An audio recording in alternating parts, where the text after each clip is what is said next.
If there's something that no one tells you about the path of mental strength, it's this. The stronger you become, the more lonely you feel. And it's not because you isolate yourself by choice.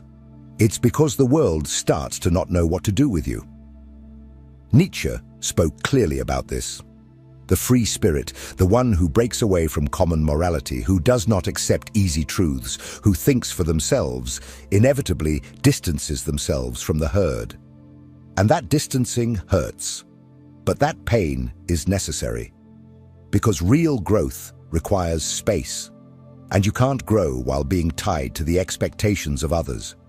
Most people live within an invisible herd where every thought is policed, every action is measured by others' reactions. You've gotten used to walking in a group, thinking like the group, feeling secure because there are people around you. But what Nietzsche proposes is the opposite. He tears you away from that comfort and throws you into the desert. In that desert, there are no applause, no praise, no guide. There's only you, your doubts, your traumas, your fears, your desire to give up. And that's where the real test begins. Because what will most people do? They will run back. They will hide again behind their masks. They will pretend they don't feel, that they don't think, that they don't see. But you, if you truly want to become someone that no one can break, will have to stay. You will have to endure the silence that reveals who you really are. Nietzsche said, "The individual must always struggle not to be overwhelmed by the tribe. If you try, you will often feel lonely and sometimes scared. But no price is too high to pay for possessing yourself. That is the essence, the possession of oneself, the rarest and most powerful achievement anyone can attain. Because when you truly possess yourself, no one else can control you. No one else dictates your worth, and no one else can bring you down. But this possession comes with the weight of loneliness. You will lose people. You will be misunderstood. You will hear that you are arrogant, strange, distant. They will try to pull you back into the mold. They will call you crazy, cold, insensitive. But that is the price of not being domesticated. It is the price of not needing applause. It is the price of not living as a mirror of others' needs. And here is the raw truth. If you cannot stand loneliness, you are not ready for freedom. Because all real freedom comes with abandonment. Abandonment of emotional crutches, of comfortable illusions, of utilitarian friendships. That's why Nietzsche saw solitude as a privilege, a battlefield where the true self finally has space to emerge. But this free mind, this elevated spirit does not just walk alone. It begins to see what others do not see. And with that comes the second inevitable effect, the confrontation with mediocrity.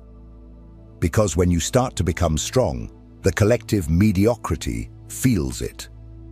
And it reacts. And that is exactly what we will talk about next, the danger of collective mediocrity. Because the world does not pursue those who are the same. It pursues those who dare to stand out. Nietzsche did not fear tyrants, authoritarian leaders, or declared oppressors. What he feared, and denounced with philosophical fury, was the subtle and corrosive power of collective mediocrity, that invisible system that keeps everyone leveled down, that punishes those who dare to think differently, that rewards obedience and disguises cowardice as virtue. True tyranny, according to Nietzsche, does not come from above. It comes from the sides. It comes from the crowd that demands you remain small so that they do not have to grow. And that is exactly what happens when you start to stand out.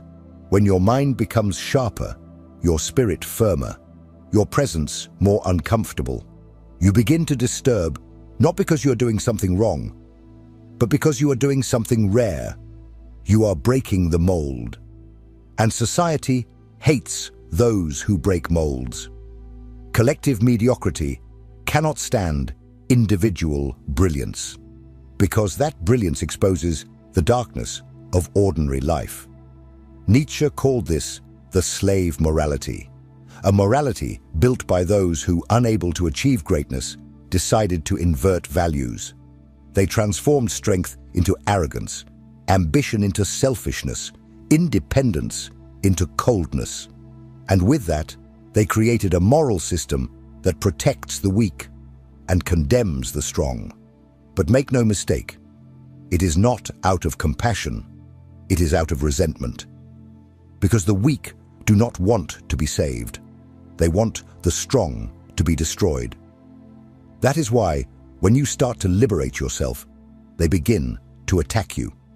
Sometimes directly, sometimes subtly, with looks, silence, irony. But the message is clear. Go back to the group. You are making us feel small. And you are. Unintentionally. Just by being who you are. Nietzsche understood that most people live in a state of paralyzing conformity, an existence shaped by fear, guilt, and obedience. And anyone who questions this state is seen as a threat. But do not be fooled. Mediocrity does not attack with force. It attacks with numbers, with consensus, with the weight of repetition. It will try to make you doubt yourself. It will make you think you are wrong for not fitting in. It will use all social resources, from shame to exclusion, to make you lower your head. And it is at this moment that many give up. Because they cannot bear to be the strange, the difficult, the arrogant. But Nietzsche would give you another name, necessary. Because while the world revolves around recycled ideas, manufactured desires, and comfortable truths, it is the strong individual who brings the necessary discomfort for something new to be born. Your difference is the spark of transformation, but it is also the target of resistance. Being strong, thinking freely, living autonomously, all of this is an act of war against collective mediocrity. And like any war, it requires preparation. It requires weapons, but not physical weapons, mental weapons. And that is exactly what we will talk about now, in the final part. Because there is a very high cost to developing a mind so strong that it frightens. But there is also a reward that no one can take away. In the next part, you will understand the price and the power of being unbreakable. You made it this far. That already sets you apart from the majority. Most people would have closed this video at the first provocation. They would have run away at the first discomfort. They would have turned it off the moment they realized this is not content meant to stroke the ego. It's a call to action, a call for those who are ready to let go of the comfortable illusion and face reality with their eyes wide open. Because building a mind so strong that it becomes feared is not just a choice, it's a renunciation. You will lose. You will lose friendships that were based on superficiality. You will lose opportunities that require submission. You will lose the ability to be content with little. But in exchange, you gain something priceless: integrity, clarity, presence. You will begin to notice that most people live in a slumber, and that your lucidity is frightening, that your firmness makes others tremble, that your absence is louder than the presence of many. This strength does not come from outside. It is not taught in self-help books, nor is it earned with ready-made phrases or empty affirmations. It is dug deep within the soul, in the silence of difficult nights, in the choices that no one sees. It is the result of an internal war between who you were and who you are becoming. And this war has no end. Because the truly strong are not those who have won. They are those who continue to fight, even when they could already stop. Nietzsche did not want to create followers. He wanted to provoke internal earthquakes.